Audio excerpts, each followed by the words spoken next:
تعال اسوي لكم حلاوة شوكولاتية. هنا عندي نص جلاس طحين بهذا الشكل. هسه راح اخليه بالدهن فاير. عندي هنا الدهن فاير. خليت الطحين هسه. هاي نص جلاس طحين، العفو حليب. بعدين نحمسه بهذا الشكل، اريد يصير ذهبي. بعدين نخليه للنشا والشكر، يعني الشيرة. ابقوا وياي. هنا عندي مقياس مال شكر. تمام. هسه راح اخليه له مي. اخليه له مي للشيرة، وبعدين اخليه على الطحين والنشا. بعد اريدها لونها حيل تصير ذهبي. تمام، يعني اريدها تصير حيل شوكولاتية.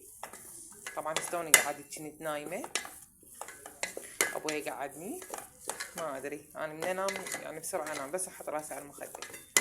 اريدها بعد حيل تصير. تمام. انا من نصيتها لتعلمها. يلا استنوا النتيجة. والنتيجة وين؟ يا خديجة. يلا ابقوا وياي. هسه شنو ندير؟ المي والشيرة هنا على كيفكم شوي شوي.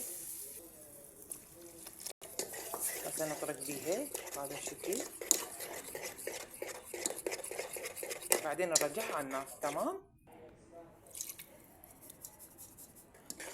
نطرق بيها شوي شوي، بعدين نرجعها على النار. تمام. ابقوا وياي.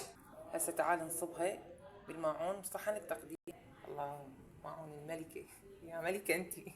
هسه نصب بهذا الشكل. بسم الله. ابقوا وياي. هسه كملت عندنا هاي الحلاوة الشوكولاتية التوفي، وخلينا لها بسكت مكسرات. اي نوع مكسرات عندكم؟ جوز، لوز. انا بسكت شنائل.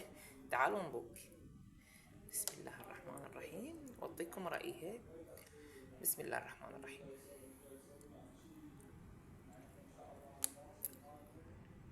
الله طيبة. بسم الله.